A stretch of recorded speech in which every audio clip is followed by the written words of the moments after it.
Au Moyen-Âge, chers petits amis, au Moyen-Âge qui était le temps des châteaux forts, des chevaliers et des pauvres paysans appelés serfs, il n'y avait pas beaucoup de distractions. On s'éclairait à la triste chandelle et on vivait en hiver au coin du feu. Dès que la nuit tombait, on se blottissait dans les maisons autour du grand-père ou de la grand-mère, dans les châteaux autour des ménestrels, qui étaient des sortes de comédiens chanteurs et acteurs, et on les priait de conter des histoires à la veillée.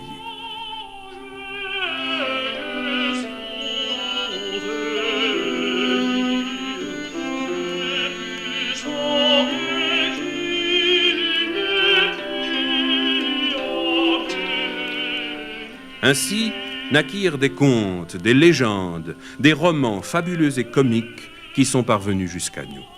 Le roman de Renard est l'un d'entre eux. On appelait alors un renard un goupil. Au Moyen-Âge, les goupils étaient bien plus nombreux qu'aujourd'hui. On en rencontrait dans toutes les forêts de France et ils commettaient beaucoup de méfaits dans les fermes et les campagnes. Les poulaillers recevaient souvent leurs visites. On disait même que les goupils étaient des animaux très intelligents et très rusés. On inventa donc de nombreuses histoires autour d'un goupil qu'on appela renard. Et ces histoires devinrent si célèbres que le nom de renard fut adopté pour désigner le goupil. Je vais vous rapporter aujourd'hui quelques aventures arrivées à Renard le goupil.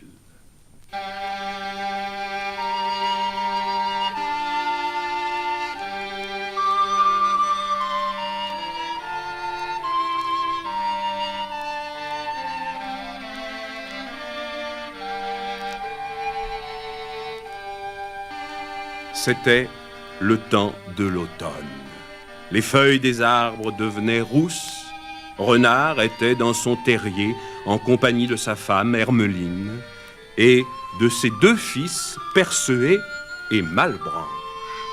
Tout le monde avait faim. Renard décida alors d'aller voler quelque nourriture.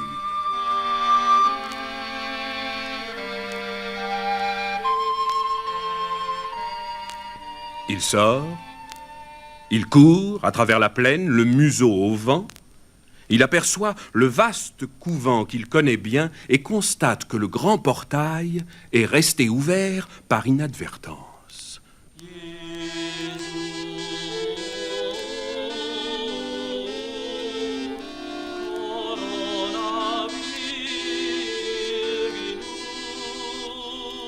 Dans la cour, des moines bien gras et bien nourris chantent en se promenant les louanges de Dieu.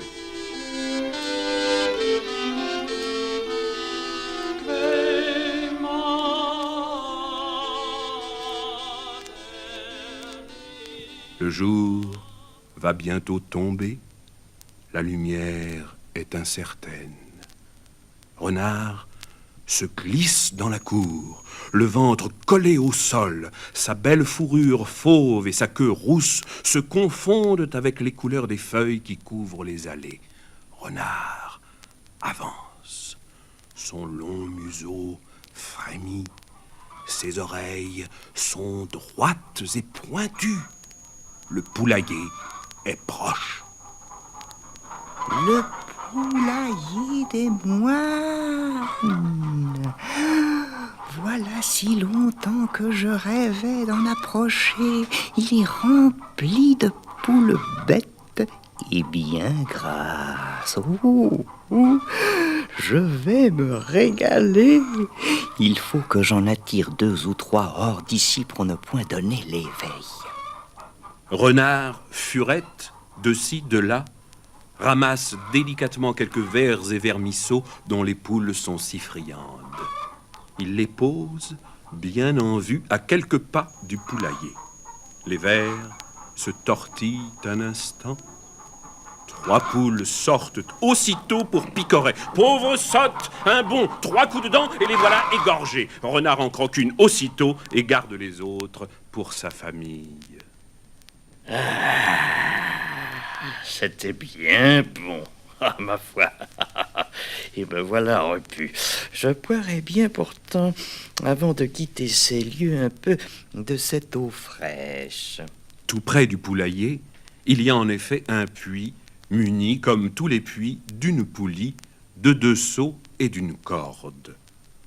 Quand un seau descend au fond du puits, l'autre remonte. Renard s'installe confortablement dans l'un d'eux, et le voici bientôt au fond du puits.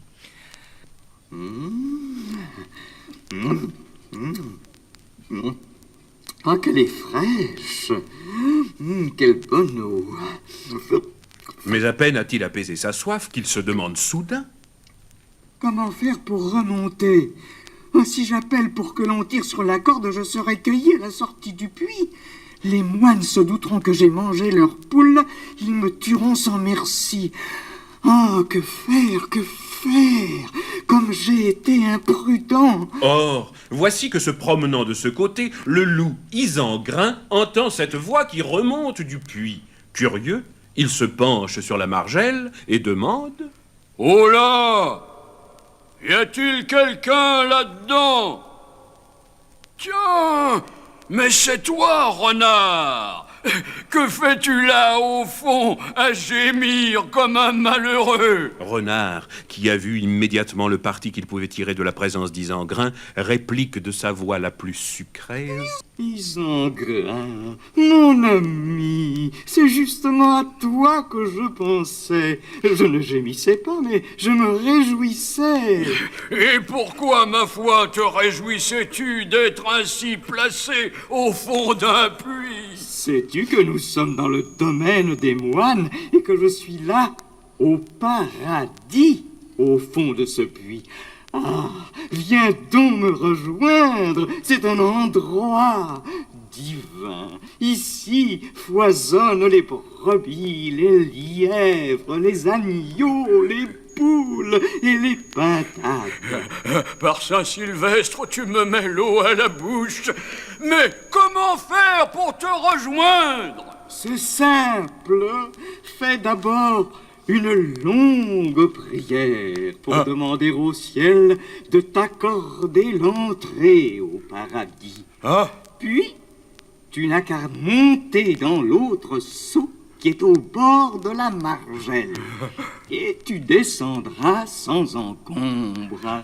Isengrin, naïf, saute dans le seau et le voici entraîné au fond du puits pendant que Renard remonte aussitôt. À peine est-il au fond du puits qu'Isengrin comprend qu'il a été une fois de plus la victime de Renard, le rusé. Il enrage, il hurle: Renard! Tu me le paieras si tu dois me laisser dans ce vilain trou noir et humide. Remonte-moi vite ou tu auras affaire à moi. Renard n'a qu'une hâte, s'éloigner très vite du couvent, car il sait que les cris d'Isengrin vont attirer les moines. Il récupère donc les 2 poules égorgées qu'il avait laissées près du poulailler et s'enfuit dans la forêt vers son terrier. Renard, à moi, renard! Les moines, alertés par les cris d'Isengrin, ne tardent pas à constater le larcin de Renard. Ils courent vers le puits, tirent sur la corde, et Isengrin apparaît éberlué. Il est accueilli par une volée de coups de bâton. Le cuir déchiré, il décampe en hurlant sans même tenter d'expliquer qu'il n'est pas coupable.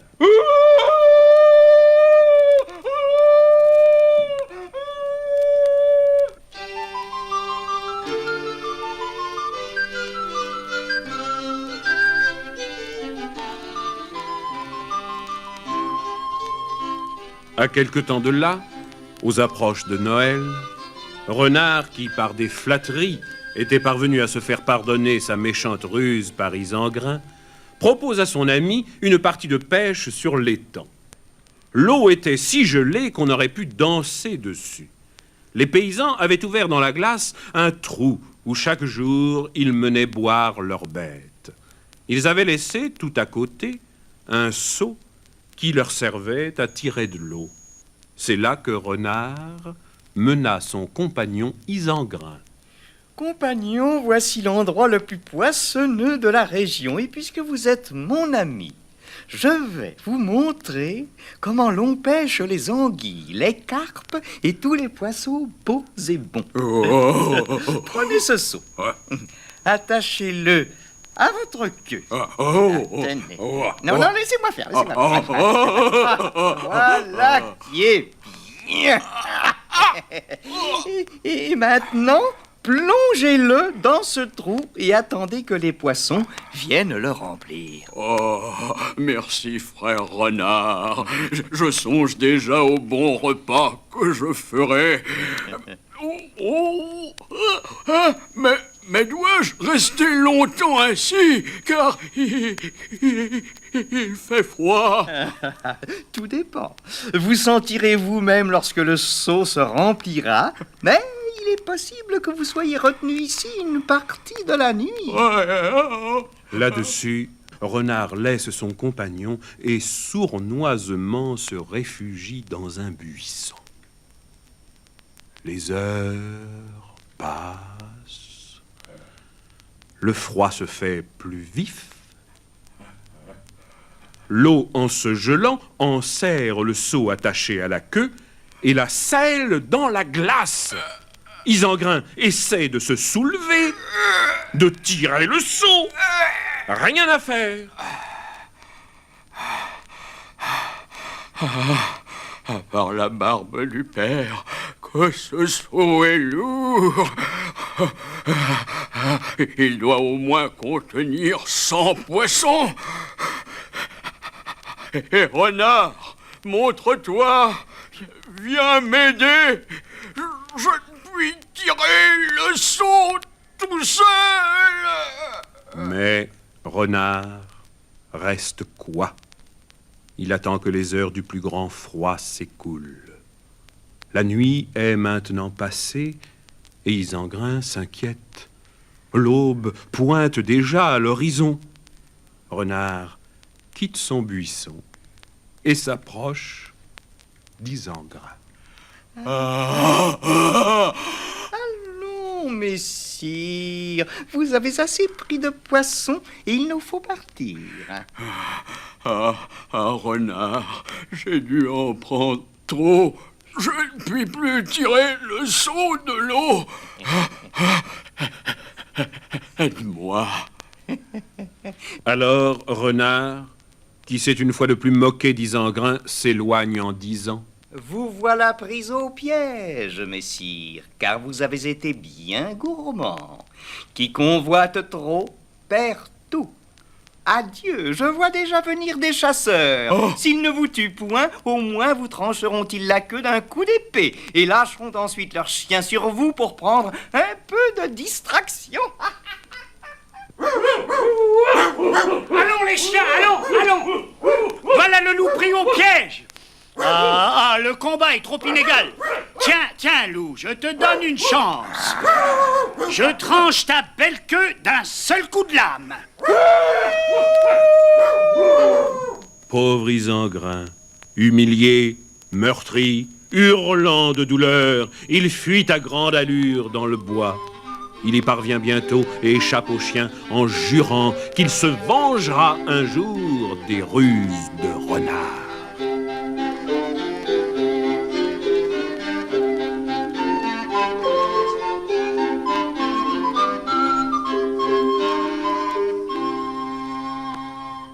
Eh bien, mes chers amis, ce n'est pas Isengrin qui parvint à se venger de Renard le premier.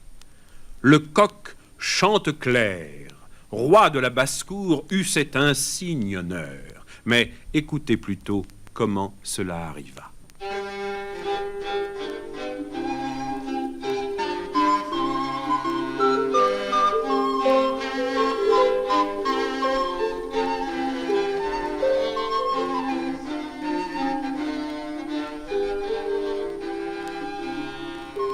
Messire Chanteclair était allé se promener dans un sentier du bois et s'était arrêté à l'écart sur un tas de fumier. De là, il dominait toute la basse-cour. C'était un chaud matin d'été et Chanteclair ne tarda pas à sommeiller sans plus se soucier des poules qui caquetaient alentour. Renard, qui rôdait par là, se dit: Bah, ce n'est pas ce petit mur qui m'empêchera de m'emparer de ces poules-là. Il approche à pas feutrés. Il s'apprête à bondir quand soudain il découvre Chanteclair perché au sommet de son tas de fumier et qui fait mine de dormir. Chanteclair surveille cependant Renard dont il a deviné les intentions. Ce coq stupide et orgueilleux ne m'empêchera pas de croquer une poule. Je vais lui jouer un tour à ma façon. Tout aussitôt, Renard s'allonge au pied d'un arbre, s'étire, bâille et fait mine de s'endormir.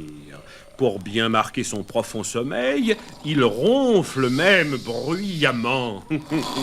Derrière ses paupières mi-closes, il surveille Chanteclair. Je m'étais donc trompé. Renard, pour une fois, ne fait que rôder à la recherche d'un peu d'ombre. Ma foi, puisque le voilà endormi, je ne vois pas pourquoi je ne ferai pas aussi un petit somme.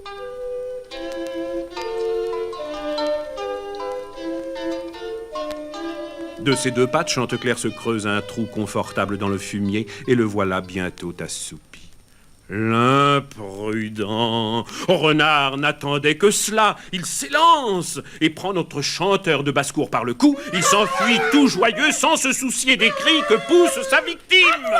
Au secours! Renard va m'égorger! À moi, mes maîtres, délivrez-moi! Mais Renard court si vite qu'il prend une grande avance sur les fermiers qui, au cri de Chanteclair, ont quitté leur travail et poursuivent le goupil, une faux à la main. Mais Renard attend d'avance que les chiens perdent sa trace. Chanteclair, voyant que la situation est désespérée, décide d'employer la ruse. Ah, messire Renard! Comment tolérez-vous de vous laisser traiter ainsi par de pauvres paysans? J'en ai honte pour vous.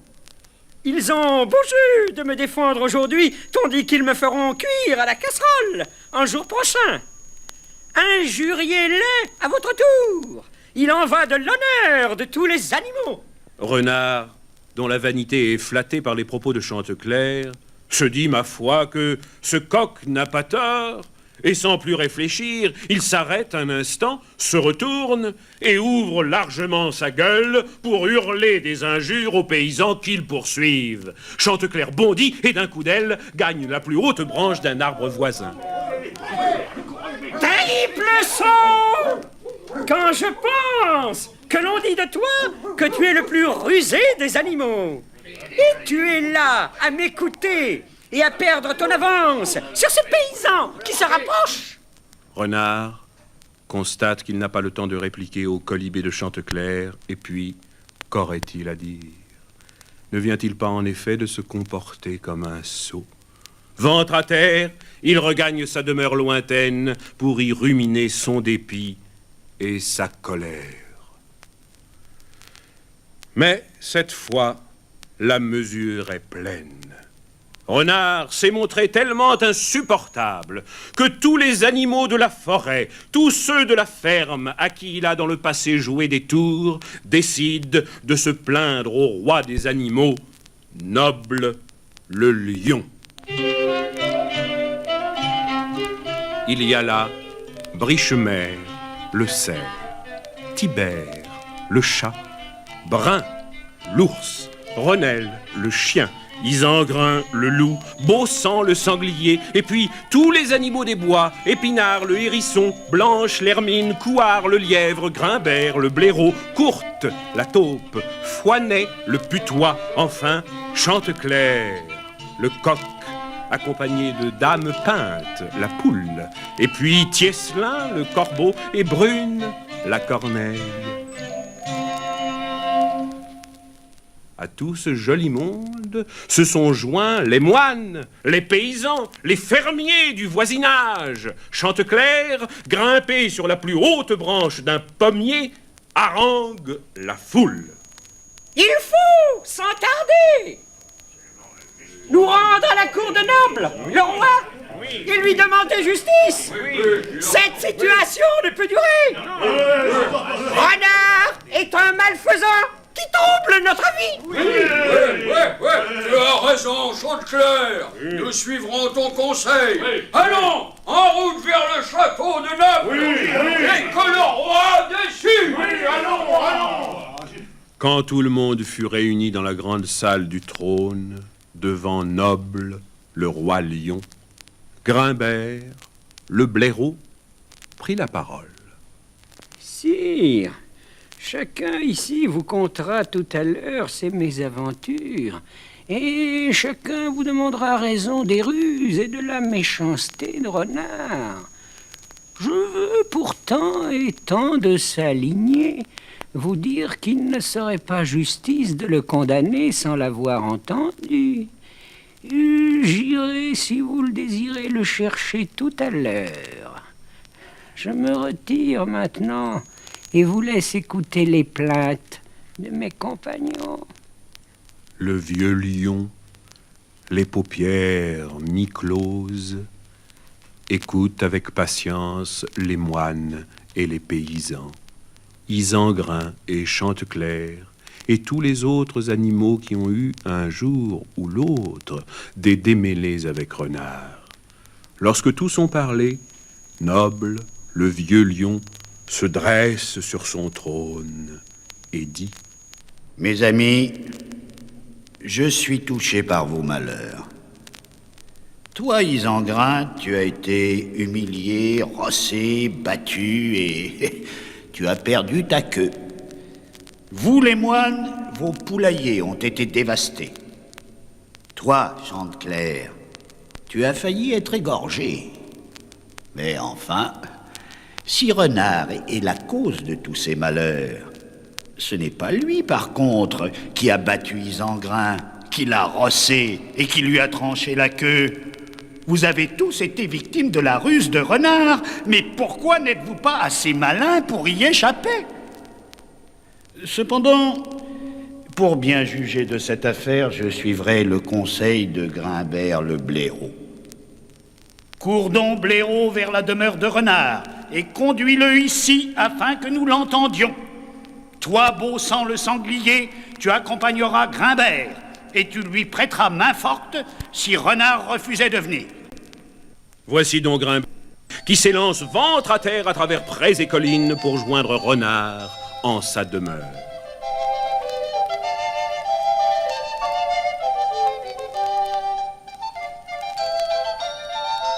Les voici en vue du donjon où Renard se réfugie. Alors, Grimbert, le blaireau, déplie le parchemin dont il est porteur et crie de sa voix la plus forte : Renard, c'est à toi que je m'adresse. Par ordre de Noble, le lion, roi de la forêt, et par cette lettre de cachet dont je suis porteur, et qui est signée de lui, je t'ordonne de me suivre, afin de te présenter sans retard au palais royal, et de t'expliquer sur tous les méfaits dont on t'accuse. Grimbert, mon frère, je te remercie de me transmettre cet ordre. J'irai sans retard à ta suite me présenter au roi. Ma défense ne sera pas facile, mais je saurai trouver le chemin de son cœur, éveiller sa pitié et me faire pardonner. Renard parcourt derrière Beausang le sanglier et Grimbert le blaireau le chemin qui les sépare du château du roi. À peine Renard a-t-il franchi le seuil de la salle que des cris hostiles se font entendre. C'est en valeur. À mort! Renard ne se laisse pas troubler. Humble, la queue basse, il parcourt la distance qui le sépare du trône et se jette aux pieds de Noble le lion. Entends-tu de quel nom on te traite, renard? Crois-tu que cela soit justifié? Et qu'as-tu à répondre? Sire, je vous salue et m'humilie devant vous, moi qui vous sers avec plus de ferveur et de loyauté que n'importe lequel de vos sujets. Ceux qui vous disent du mal de moi ont tort, mais peut-être est-ce la jalousie qui les pousse à médire sur mon compte. De quoi m'accuse-t-on? Certes, j'avoue avoir de ci de là mangé quelques poules, mais devais-je laisser mourir de faim mes pauvres petits goupils? Et puis, ceux-mêmes qui m'en accusent, se privent-ils de se faire les crocs à leur gré sur toutes les volailles? Et toi, Isengrin, n'étais-tu pas assez fort pour te battre contre les chiens et les paysans qui te poursuivaient? Est-ce ma faute si, conduit par ta gourmandise, tu as laissé prendre ta queue dans les glaces de l'étang? Est-il juste, sire, qu'on me pende pour cela? Non, sire. La foi, la grande loyauté que j'ai toujours eue envers vous me laisse penser que vous serez indulgent. Si j'ai commis des fautes, je vous en demande humblement pardon. Ainsi parla Renard. Et le vieux roi, qui lui aussi croquait de ci de là biches et agneaux, veaux et volailles à l'occasion, et parfois même, pourquoi pas, un moinillon bien gras, oui, le vieux roi se laissa attendrir. Soit. Renard, je me range à tes raisons et je crois faire bonne justice en te pardonnant. Je te laisse donc partir, à la condition que tu me promettes de te conduire désormais comme un bon sujet des bois et des forêts. Mais attends, j'aimerais savoir si quelqu'un dans l'assistance n'est pas de cet avis. Le roi interrogea l'assistance, et l'assistance, bien sûr, qui n'avait point l'audace de s'opposer à la clémence du roi, ne pouvait qu'approuver. Ce jugement est bon. Oui, qu'ils promettent, et nous le laisserons partir. Renard, bien sûr, promit tout ce que l'on voulut, trop heureux d'échapper à la potence. Il quitta donc le palais du roi pour regagner sa demeure, mais il n'avait pas fait la moitié du chemin, qu'il pensait déjà au bon tour qu'il allait préparer pour tirer vengeance de tous ceux qui avaient tenté de le faire pendre.